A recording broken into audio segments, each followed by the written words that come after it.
Position of adverbs, यानी एक adverb को सेंटेंस में कहाँ लिखना चाहिए या कहाँ नहीं लिखना चाहिए। आइए सबसे पहले एडवर्ब ऑफ मैनर की बात करें, यानी उस एडवर्ब्स की बात करें जिसे काम करने का ढंग का पता चलता है या काम करने का तरीका का पता चलता है। ये एडवर्ब्स हैं स्लोली, केयरफुली, इजीली, कामली, फास्ट एटसेट्रा। ये सभी ऐसे एडवर्ब्स हैं जो मेन वर्ब के बाद लिखे जाते हैं, यानी adverbs of manner main verb के बाद लिखा जाता है। अगर आपके सेंटेंस में ऑब्जेक्ट है तो आप इसे ऑब्जेक्ट के बाद लिखें। जैसा कि यहाँ मैंने कुछ एग्जाम्पल्स लिखा हुआ है, जहाँ आप देख सकते हैं मैंने एडवर्ब्स ऑफ मैनर को वर्ब के बाद लिखा है, और अगर इस सेंटेंस में ऑब्जेक्ट है तो मैंने एडवर्ब्स ऑफ मैनर को ऑब्जेक्ट के बाद लिखा है। तो उम्मीद करता हूँ आपने ये बात सीखा कि adverbs of manner main verb के बाद लिखा जाता है, और अगर आपके सेंटेंस में ऑब्जेक्ट है तो आप उसे ऑब्जेक्ट के बाद लिखेंगे। अगर हम बात एडवर्ब्स ऑफ टाइम की करें, यानी उन एडवर्ब्स की बात करें जिससे टाइम का पता चलता है या वक्त का पता चलता है, जैसे now, then, soon, today, next day, yesterday etcetera. ये सभी ऐसे एडवर्ब्स हैं जिन्हें वर्ब के बाद लिखा जाता है, और अगर आपके सेंटेंस में ऑब्जेक्ट है तो आप इन्हें ऑब्जेक्ट के बाद लिखेंगे। जैसा कि आप यहाँ पर कुछ एग्जांपल्स देख सकते हैं, मैंने एडवर्ब्स ऑफ टाइम को वर्ब के बाद लिखा हुआ है, या अगर मेरे सेंटेंस में ऑब्जेक्ट है तो मैंने उसको ऑब्जेक्ट के बाद लिखा हुआ है।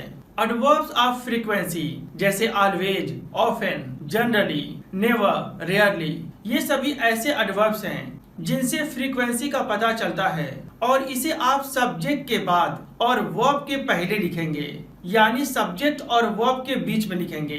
बाय द वे, अगर आपका सेंटेंस ऐसा हो जहां हो सब्जेक्ट, हेल्पिंग वर्ब, उसके बाद मेन वर्ब, तो उस कंडीशन में आप इन वर्ड्स को हेल्पिंग वर्ब के बाद और मेन वर्ब के पहले लिखेंगे। यानी छोटा में आप ये समझ सकते हैं कि ये सभी वर्ड्स मेन वर्ब के पहले लिखे जाते हैं। जैसा कि आप यहाँ पर कुछ एग्जांपल्स देख सकते हैं, मैंने एडवर्ब्स ऑफ फ्रीक्वेंसी का इस्तेमाल मेन वर्ब के पहले किया हुआ है।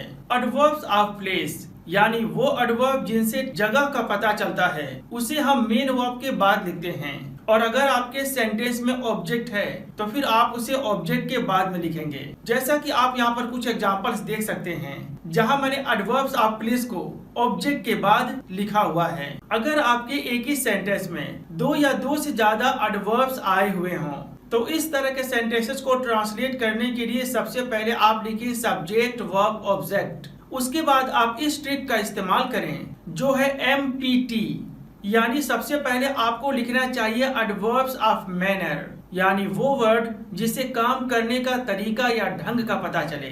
उसके बाद आपको लिखना चाहिए एडवर्ब ऑफ प्लेस, यानी वो एडवर्ब जिसे जगह का पता चले।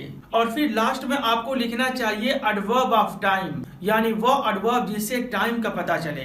तो अगर आपके एक ही सेंटेंस में दो या दो से ज्यादा एडवर्ब्स आ गए तो आप इस बात को हमेशा याद रखें कि आप सब्जेक्ट, वर्ब, ऑब्जेक्ट लिखें। उसके बाद जब एडवर्ब्स लिखने का चांस हो तो सबसे पहले आप लिखिए एडवर्ब ऑफ मैनर, उसके बाद आप लिखिए एडवर्ब ऑफ प्लेस, और लास्ट में लिखिए आप एडवर्ब ऑफ टाइम। जैसा कि यहाँ पर आप कई सेंटेंसेस देख सकते हैं, इनमें जो वर्ड्स रेड हैं वो सभी एडवर्ब्स हैं, वो है एडवर्ब ऑफ मैनर, और इनमें जो दूसरा वर्ड है वो है एडवर्ब ऑफ प्लेस, और इसमें जो तीसरा वर्ड है वो है एडवर्ब ऑफ टाइम।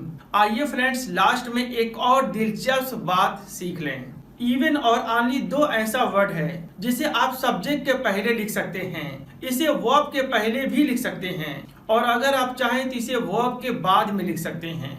यानी इन दोनों वर्ड्स को आप सब्जेक्ट के पहले भी लिख सकते हैं और वर्ब के बाद में भी लिख सकते हैं। लेकिन यहाँ खास बात यह है कि जब आप इनका पोजीशन इधर उधर करेंगे तो इनके मीनिंग भी चेंज हो जाएंगे। जैसे यहाँ पर मैंने 3 सेंटेंसेस लिखा हुआ है, और पहले सेंटेंस में मैंने ओनली का इस्तेमाल सब्जेक्ट के पहले किया है, और दूसरे सेंटेंस में मैंने ओनली का इस्तेमाल वर्ब के पहले किया है, और तीसरे सेंटेंस में मैंने ओनली का इस्तेमाल वर्ब के बाद किया है। तो आइए देखें इन सब का क्या मीनिंग है। पहले सेंटेंस में लिखा हुआ है ओनली शी कैन स्पीक, यानी सिर्फ वह बोल सकती है। यानी इस सेंटेंस का सेंस है कि कोई दूसरा नहीं बोल सकता है, सिर्फ वह बोल सकती है। अगर हम बात दूसरे सेंटेंस की करें, शी कैन ओनली स्पीक, तो इस सेंटेंस का मीनिंग हुआ वह सिर्फ बोल सकती है। यानी इस सेंटेंस का सेंस है कि वह लिख नहीं सकती है, वह सिर्फ बोल सकती है। और तीसरा सेंटेंस है शी कैन स्पीक ओनली, यानी वह सिर्फ बोल सकती है। इस सेंटेंस का सेंस है कि वह सिर्फ बोलने का काम कर सकती है, इसके अलावा वो कोई और काम नहीं कर सकती है। यानी खाना पकाने का काम नहीं कर सकती है, बाजार जाने का काम नहीं कर सकती है, वो कोई काम नहीं कर सकती है।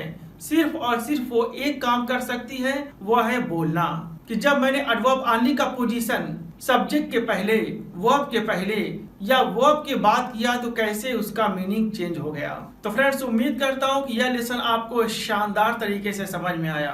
अगर वाकई आपने इस लेसन को शानदार तरीके से सीखा तो क्या इस वीडियो को शेयर नहीं करेंगे? वीडियो को शेयर करना बिल्कुल ना भूलें। फिर मिलेंगे कुछ और अच्छा लेसन के साथ, तब तक के लिए बाय।